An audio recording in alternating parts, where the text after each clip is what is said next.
বিতর্ক যেন নিত্যদিনের সঙ্গী বাংলাদেশ প্রিমিয়ার লিগের ঘরের গণ্ডি পেরিয়ে বিতর্কের ব্রেশ পড়েছে বিশ্বের নামকরা সংবাদ মাধ্যম। এবার ব্রিটিশ ম্যাগাজিন দ্য ক্রিকেটারের এক প্রতিবেদনে বিশ্বের সবচেয়ে বাজে লিগের তকমা পেল বিপিএল। আইপিএল এর পর সেরা লিগ বিপিএল। একটা সময় এমন কথা হরহামেশাই শোনা যেত সাবেক বিসিবি সভাপতি নাজমুল হাসান পাপনের মুখে। যদিও তখন শীর্ষ লিগের ধারে কাছেও ছিল না ঘরোয়া ক্রিকেটের সর্বোচ্চ এই আসরটি। সময় যত গড়িয়েছে বিপিএল এর মানের গ্রাফ ততটাই নিচে নেমেছে। আইসিসি স্বীকৃত 10টি ফ্র্যাঞ্চাইজি লিগের মধ্যে বাংলাদেশ প্রিমিয়ার লিগের অবস্থান তলানিতে। ব্রিটিশ ম্যাগাজিন দ্য ক্রিকেটার থেকে বিশ্বের সবচেয়ে বাজে লিগের তকমা পেল দেশের একমাত্র ফ্র্যাঞ্চাইজি লিগটি।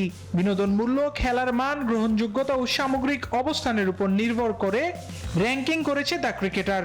যুক্তরাষ্ট্রের 1 নম্বর জিম চেইন গোল্ড জিম এখন আবারও বাংলাদেশে। বসুন্ধরা আবাসিক এলাকা ও বসুন্ধরা সিটি শপিং মলে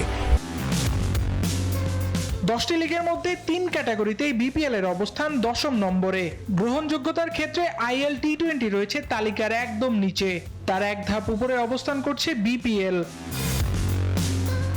আর্থিক অনিয়ম ও দুর্নীতির কারণে র্যাঙ্কিং এর মানে পিছিয়েছে লঙ্কান প্রিমিয়ার লিগ ও বিপিএল। একসময় দক্ষিণ এশিয়ার সম্ভাবনাময় লিগ হিসেবে বিপিএল কে বিবেচনা করা হতো, কিন্তু সাম্প্রতিক বৈশ্বিক মূল্যায়ন দেশের একমাত্র ফ্র্যাঞ্চাইজি লিগের মান এবং ব্যবস্থাপনা নিয়ে তুলেছে বড় প্রশ্ন। আবরার আল দাইয়ান, নিউজ 24।